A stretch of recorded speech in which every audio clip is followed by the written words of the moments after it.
خواتین و حضرات، مزراب فاؤنڈیشن کے کینوس سے میری آواز کا پھیلاؤ جہاں جہاں تک ہے، میں آپ کی خدمت میں آداب عرض کرتا ہوں۔ 25 اپریل سن 2021 کو علی گڑھ مسلم یونیورسٹی میں پروفیسر اور ہیڈ کی حیثیت سے خدمات انجام دینے والا ایک دانشور پروفیسر منظر عباس ہم سب سے رخصت ہوا۔ یہ وہ چراغ تھا جس نے امروہے کی دھول مٹی میں آنکھیں کھولیں اور اردو ادب کے آسمان پہ آفتاب کی طرح سے چمکا۔ اس چراغ نے اس زمانے میں آنکھیں کھولیں جب ہندوستان غلام بھی تھا، اور اس شخص نے غلام ہندوستان کو بھی دیکھا اور آزاد ہندوستان کو بھی دیکھا، غیر منقسم ہندوستان کو بھی دیکھا اور پارٹیشن بھی دیکھا۔ تو اس طریقے سے ہم یہ کہہ سکتے ہیں کہ پروفیسر منظر عباس ایک عہد کی تاریخ کا نام ہے، ایک عہد کے دستاویز کا نام ہے۔ انہوں نے ان قدروں کو بنتے ہوئے بھی دیکھا اور ان قدروں کو پامال ہوتے ہوئے بھی دیکھا، اور ایسے میں جو ہمارا مسلم معاشرہ ہے اور اس میں تعلیم کی جو ضرورت ہے، چونکہ وہ انگریزی ادب سے ہو کے اردو ادب کی طرف آئے تھے، اس لیے جو ان کی سائنٹیفک اپروچ ہے، جو ان کا نقطۂ نظر ہے، جو ان کی نظر ہے، جو ان کا نظریہ ہے، جو افہام ہے، جو تفہیم ہے، جو منطقیانہ تحلیل ہے، جو فلسفیانہ تبحیث ہے، وہ اور دیگر اساتذہ کے مقابلے میں بہت ہی مابہل امتیاز رکھتی ہے۔ اور ان کی امتیازی شان یہ بھی ہے کہ وہ پرفیکشن کے آدمی ہیں اور اسلوب کے آدمی ہیں۔ ظاہر سی بات ہے، اسلوب بننے میں یا اسلوب کا تعین ہونے میں کوئی سال 2 سال تو لگتے نہیں ہیں، اس لیے انہوں نے جو کچھ لکھا نہایت پختہ لکھا۔ وحید الدین سلیم پانی پتی سے انہوں نے اپنی ریسرچ کا جو آغاز کیا، تو مجھے لگ رہا ہے کہ جتنے انتخابات حسرت موہانی کے آئے، ان میں جو پروفیسر منظر عباس صاحب کا انتخاب ہے وہ تدوین کی دنیا کا، ایڈیٹنگ کی دنیا کا نہایت شاہکار کام ہے۔ اور اسی طریقے سے جب وہ علامہ اقبال کے حوالے سے، عطیہ فیضی کے حوالے سے ان کے خطوط انگریزی سے اردو میں لے کے آتے ہیں، تو اردو والے چونکتے ہیں کہ یہ بھی اتنا بڑا سچ تھا اور اتنا بڑا ادب تھا جو ابھی تک جو ہے وہ پردہ خفا میں پڑا ہوا تھا۔ پروفیسر منظر عباس صاحب اسے لے کے آئے، تو علی گڑھ سے جو یہ گونج ہوئی ہے، تو پوری دنیا میں عطیہ فیضی کے خطوط کو جو پڑھا گیا اور جو ایک ڈسکورس شروع ہوا، جو ایک مباحثے کا سلسلہ شروع ہوا، وہ ہنوز قائم ہے۔ اسی طریقے سے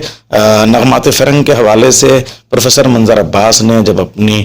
پسندیدہ انگریزی نظموں کا منظوم ترجمہ شروع کیا، تو سب سے زیادہ ان کا جو پسندیدہ انگریزی شاعر ہے وہ ورڈز ورتھ ہے، وہ فطرت کا شاعر ہے، وہ نیچر کا شاعر ہے، 19ویں صدی کا انگریزی شاعر ہے۔ اور 19ویں صدی کا جو اردو کا بڑا شاعر فطرت ہے وہ میر بابر علی انیس ہے۔ مجھے لگتا ہے کہ فطرت سے جو انیس کی محبت ہے وہی محبت ورڈز ورتھ کی ہے، اور وہی محبت منظر عباس کی ہے، چونکہ خود ان کا نام ہی منظر ہے، تو مناظر فطرت سے دلچسپی کیوں نہ ہوتی۔ چنانچہ جب ہم ڈیفوڈل کے پھولوں سے لدی ہوئی اس جھیل پہ ورڈز ورتھ کے گھر کے پاس جاتے ہیں، تو جو لہریں لیتا ہوا پانی ہے، اس کو دیکھ کے ہمیں نہر فرات یاد آتی ہے، اور میر انیس کے مصرے یاد آتے ہیں۔ اکبر شگفتہ روح ہوئے صحرا کو دیکھ کر، عباس جھومنے لگے دریا کو دیکھ کر۔ تو ورڈز ورتھ کی جو منتخب نظموں کے ترجمے پروفیسر منظر عباس صاحب نے کیے، وہ ایسا لگتا ہے کہ وہ ان کی اپنی تخلیق ہے، یعنی ایک مغربی ادب کو، مغربی فکر کو، مغربی نظریے کو، مغربی اقدار کو مشرق کے آئینے میں اس طریقے سے پیش کیا کہ مشرق والے اسے اپنا ادب سمجھنے لگے۔ پروفیسر منظر عباس صاحب چونکہ لفظوں سے زیادہ معنی کے کائنات پہ زور دیتے ہیں، اسی لیے انہوں نے اس انگریزی کے ترجمے کے ذریعے سے اپنے آپ کو تسلیم کروایا۔ اور اسی طریقے سے جب ہم ان کے ان مضامین کو دیکھتے ہیں، ان مضامین میں جو پرکھنے کا، آپ دیکھیں مولانا الطاف حسین حالی نے غالب کو پرکھتے وقت جس معیار کا تصور قائم کیا تھا، وہ خود اس پہ قائم نہیں رہتے ہیں۔ کہاں غالب جیسا دقت پسند آدمی، لیکن جب وہ اپنی شاعری پہ آتے ہیں تو وہ کہتے ہیں کہ ہو چکا ہنگامہ نظم و غزل، اب سنو حالی کے نوے عمر بھر۔ لیکن پروفیسر منظر عباس صاحب نے شاعری کی تنقید کے جو اصول بنائے تھے، اس تنقید پہ خود بھی کھرے اترے، جس کا ثبوت نوائے درون نام کے ان کے شعری مجموعے سے ہم کو ملتا ہے، یا صدا استغاثہ ان کا مرثیہ ہے، یا تائید لا الہ ان کا مرثیہ ہے، یا پنجہ علم ان کا مرثیہ ہے۔ تو ان مرثیوں کو اور ان کے سلاموں کو اور ان کی منقبتوں کو اور ان کی غزل کو جب ہم پڑھتے ہیں تو ایسا لگتا ہے کہ انہوں نے اپنے مطالعے میں خاص طریقے سے جو ان کے مضامین کے مجموعے ہیں اس میں جو معیار قائم کیے تھے، اس پہ وہ پوری طرح سے کھرے اترتے ہیں۔ ایک دانشور کی حیثیت سے ہی نہیں بلکہ ایک مربی کی حیثیت سے، ایک مہربان کی حیثیت سے، ایک مشفق کی حیثیت سے، جو ان کے گھر کی باہر کی زندگی ہے اس کے لیے پورا علی گڑھ جیسا تعلیمی ادارہ ان کو قدر کی نگاہ سے دیکھتا ہے، شعبہ اردو تمام شعبہ اردو دنیا میں جو یونیورسٹیز میں ہیں انہیں قدر کی نگاہ سے دیکھتے ہیں، اور ویسے ہی وہ اپنی بیٹیوں کے حقوق اور فرائض سے جس طریقے سے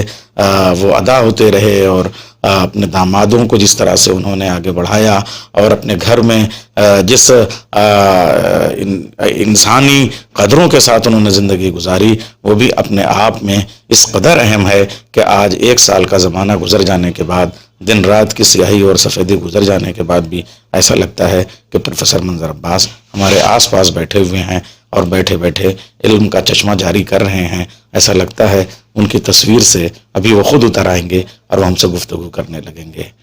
ہمیں ان کی انگلیاں پکڑ کے چلنے کی عادت ہے، آج ہم ان کے ہاں حاضر ہوئے ہیں، مگر پروفیسر منظر عباس صاحب کی یادیں در و دیوار پہ بکھری ہوئی نظر آتی ہیں، آنکھیں انہیں تلاش کر رہی ہیں۔